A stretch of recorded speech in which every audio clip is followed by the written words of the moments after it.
Curse of La Llorona was directed by Michael Chavez in his feature film debut, written by Mickey Daughtry and Tobias A. Euconics, who wrote 5 Feet Apart. Stars Linda Cardellini, Tony Amendola, Raymond Cruz, Marisol Ramirez as the titular character of La Llorona, and has a small role for Sean Patrick Thomas, who I love in Save the Last Dance.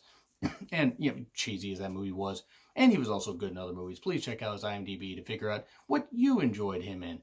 And this tells the story of the famed urban legend of the Weeping Woman, La Llorona. And if I'm mispronouncing that, I do apologize. I'm not very good with Spanish, not very good with English, as you can tell. And with this, it begins. I will get into spoilers a little bit later, I do want to say. And however, I'll get into spoilers for quite a few details, but this does tie into the Conjuring movies, and you might be wondering why the Annabelle shirt is back there, despite the fact it's a horror movie. This does tie into tie into the Conjuring movies, Annabelle and all that stuff and everything. And to find out how, you're going to have to figure out the spoilers. But it does tie in case you were wondering why it seems so much like the Conjuring movies. But with this, it begins in 1673 Mexico. Anywhere in Mexico, use your imagination to imagine where it is. And you have a wife, 2 children, and her husband. Everything seems good and everything. Shit heads south really, really quick. And then slam, we're 300 years into the future. 1973 LA specifically. Linda Cardellini's character of Anna. And by the way, Linda Cardellini from ER and was Velma in the 2 live-action theatrical Scooby-Doo movies. And she's still a frickin' 10. I would, and you would too. She is trying to raise her 2 children, keep her head afloat after her husband and the kid's father, a cop, was killed in the line of duty very recently. So she is working in Child Protective Services, working, as a caregiver, working to try and help mothers and teach them that, like, hey, it's okay, somebody's here. Make sure the kids are kept safe. Make sure the mothers know somebody's there, and basically just keep the peace. And that's fair. She wants to serve the public and help. Unfortunately, one of her cases, where the mother is a Noxuna Moon from the Mummy and the Mummy Returns movies, and I knew I recognized her right away. It took a bit, but yeah, she was pretty good in this. And from there, she visits her after things seem to be going so well, and things seem to be wrong with the kids, and basically how she's acting. And then things head really, really south, and suddenly, boom, we have La Llorona, and terror is reigning supreme. And Anna must protect her family, well, her and her kids, and find any way possible to prevent her children, to prevent her children and herself from being taken by this weeping woman, this cursed being, this spirit, this demonic presence that is bound and determined to haunt and terrorize families. And I will say that I really, really wanted to love this movie. I really, really did. I liked it, but it was not it to compare, since I said it's tied to the Conjuring movies. I'm not spoiling anything here. It's not as good as the Conjuring. It's definitely not as good as the Conjuring 2. I love those. Those are way, way up here. It is about on par with The Nun. It's not quite as good as Annabelle Creation. It is better than the Annabelle, the prequel right before the Conjuring movie. Sorry, spoilers if you're not sure how it goes. But yeah, this one relied a little too much on the whole jump scare thing. Not as much as The Nun. And I will say this, La Llorona is in this movie a whole lot more than Valak was, the Valak character was in The Nun. The problem with this movie is it feels painfully generic.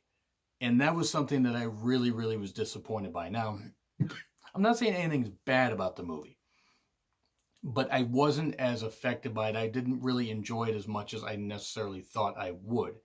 There were some effective moments, but a lot of it, I didn't jump once. I didn't really find it to be terribly scary. It was atmospheric, and it was impressive enough with how it looked. And in a feature film debut, sometimes you're going to hit a single, sometimes not going to get out of the infield, sometimes you're going to hit a home run. This lies somewhere in the middle. And yeah, that's baseball references. If you don't follow baseball, or if you are from, outside the U.S. following this, I'm sorry. But the bottom line is sometimes it's like a home run. It's like, this grandiose, film, and really shows how effective somebody can be as a director. And with this, it fell somewhere around the Nun levels and just below Annabelle Creation. So I will say that. Now I'm going to get into spoilers here, right around the 5-minute mark. If you like if you like The Nun, you'll probably like this, but just know it's not as great as the trailers made it out to be. However, it does tie in kind of to the Conjuring movies. Well, I mean, it does. But anyway, I'm going to get into spoilers now. So here we go. 3, 2, 1, go. So 1673 Mexico, and happy mother kills her 2 kids because she finds out that her husband is cheating on her with a younger woman, and she drowns her kids in a river that's about that freaking deep. So what made me laugh about this was later in the movie you find out that after she realized what she had done in a fit of jealousy, she killed her kids and then ended up throwing herself in that river, which was like a creek. How in the world is her body gonna like float down there unless she intentionally held her head underwater or something? That really didn't make a whole lot of sense. But then we go to 1973, which slammed. We didn't go to like 1773. Apparently, La Llorona just did that, stayed still for 300 years, and then suddenly decided to start terrorizing people. Like we never hear, we get illusions or alluding to like stuff that happened in the past, but we don't really get much of what happened. I mean, like you don't get much of like other cases that happen beyond what happened with the mother and the 2 children that Anna's character that Anna was visiting and trying to figure out what was going on. So some of the scenes in particular that they were like the kids were fine. The kids were fine. The daughter in particular was doing some really really stupid shit at one point, and I'll get into that in a little bit. But with this, it was atmospheric. They had some really, really good shots, but this was one of those movies where it relied on the characters doing stupid shit. And granted, that's horror movie 101, but with this, it just felt like it was stretching it out as much as it could to get to like 93 minutes. And that was my main issue with it is there were so many scenes of people plodding along, walking and stuff like that, which granted, I understand you're scared, you don't want to, spook the ghost, you don't want to spook yourself. But 15 minutes of this movie could have been cut if they would have just done that. Now, granted, by then the movie probably wouldn't have been released in theaters. I think you got to be at least 80 minutes. So that would have cut it down to 78. But just, there were times where it's like I was watching, like, okay, come on, let's get on with it. Let's do this shit. Come on, let's do this. And right from the beginning, like after, the whole flashback thing and with Anna's character, everything's set up to where everything is just going to be kind of goofy. The 2 boys that she finds, the mother has trapped them in this closet, and that, it turns out that La Llorona is there. And again, I apologize if I mispronounced that. But the boys like have these burn marks on them. Well, Anna puts them in, a Catholic, like a charities thing, like, a halfway house for children. Basically, a way to make sure that they're okay. Well, it turns out that La Llorona finds them, cracks a mirror. She loves cracking mirrors in this. That's one thing about it. Maybe she doesn't want to be seen. Maybe she hates mirrors. She figures out light switches pretty well, despite the fact that she was born, or she died rather, in 1673, well before electricity ever hit anywhere, at least as far as history would tell me or tell anybody. Yeah, it was very generic. That's my main issue with it. Raymond Cruz's character was fine. He was like this guy that used to be a priest, but then, practices some ritualistic type medicine and ways to cleanse the body, and he factors in a little bit later. Tony Amendola's character is there as Father Perez, and if you recognize the name, the Annabelle prequel, he was the one that took the doll in his car and then kind of got beat up a bit and everything because he tried to take the doll in the church and that didn't work out so well. That's how they tie the whole thing in. Because he's talking to Anna's character and like, oh, I didn't believe this kind of stuff until a few years ago with the doll. And that's literally how they tie it into the Conjuring universe. It's a bit... I know it was intentional, and I mean, that's how it was written, but it just felt so shoehorned in. It felt so forced. The more I think about it, how kind of plotting this movie was. Now, La Llorona, Marisol Ramirez was actually pretty good in this. She, the makeup, some of the special effects were fine. There was this one scene where there was steam coming out of the coffee mug, and it was very obviously special effects, and it was very good special effects. But some of the special effects were actually pretty good. There was an effective scene with the daughter almost being drowned in a bathtub. There was, effective stuff of like her chasing after an umbrella because La Llorona was trying to get to her and drown her in a pool.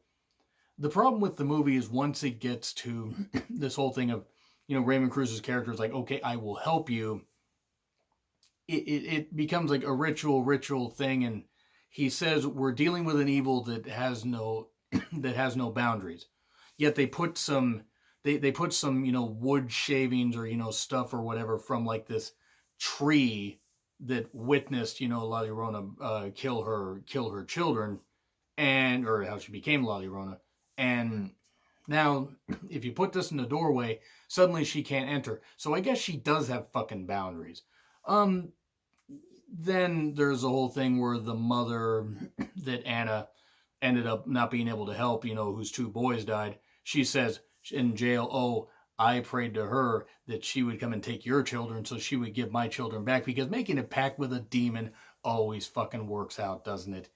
Yeah, this movie, the more I think about it, the more it kind of irritates me, because it was just very one-dimensional. None of the characters were particularly fleshed out. Nobody was bad in it. None of the performances were bad. But what bothered me about it most was just how painfully generic it was. And yeah, it was just very generic. Generica is what I said.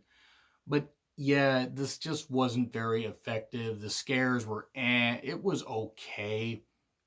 The end of it was kind of like ridiculous, where you got this one, and one thing that bothered me with it was the daughter ends up getting trapped in a pool at one point.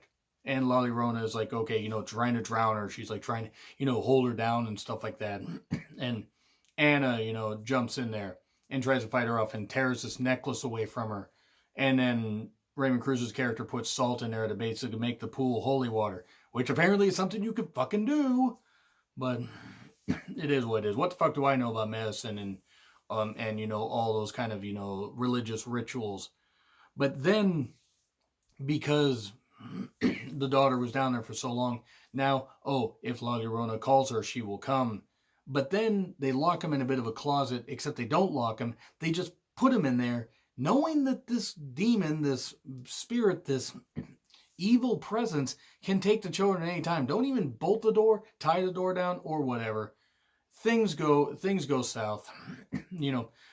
Grieving mother that lost her two children and blames Anna gets in the house or whatever and is trying to take Anna's children. They're like, she'll give me back my children if she takes yours, because that's always how it works with demons. Demons are always known for keeping their promises. Yeah, and then shit goes crazy, and there's this weird cross that was made from the tree that witnessed when these children were drowned.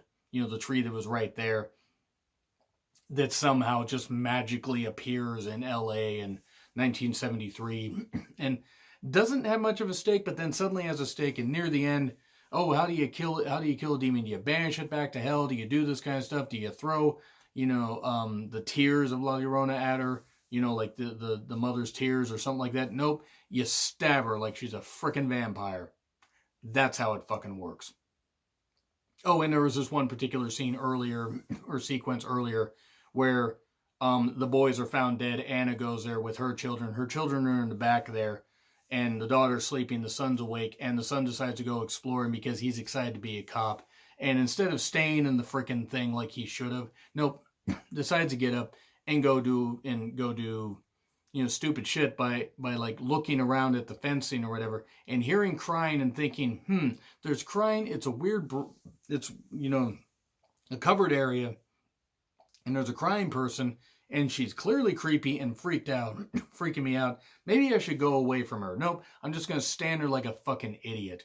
Now, I know the kids are kids, but that just bothered me. And then the scene where it's in the trailer where he's trying to roll the windows up, and La Llorona's like right there. It's like, boom. There's a lot of jump scares, and I didn't really care for it. I know it sounds like I'm a lot harsher on this. I did think that it was very atmospheric, but it also felt very hollow, and it felt very plotting. And I found out that, the director is going to be directing The Conjuring 3. And I gotta be honest, I'm a little bit nervous about that now. I mean, granted, first time films are no indication of how a career can go, but I'm a little bit worried, because if this is what he's doing with this material, a little bit worried about what they're going to do with The Conjuring 3. C. There's a poll up there. I mean, go ahead and grade it, but there should be a poll. There should be a poll up there at some point. C. I really wanted to love this. It was okay.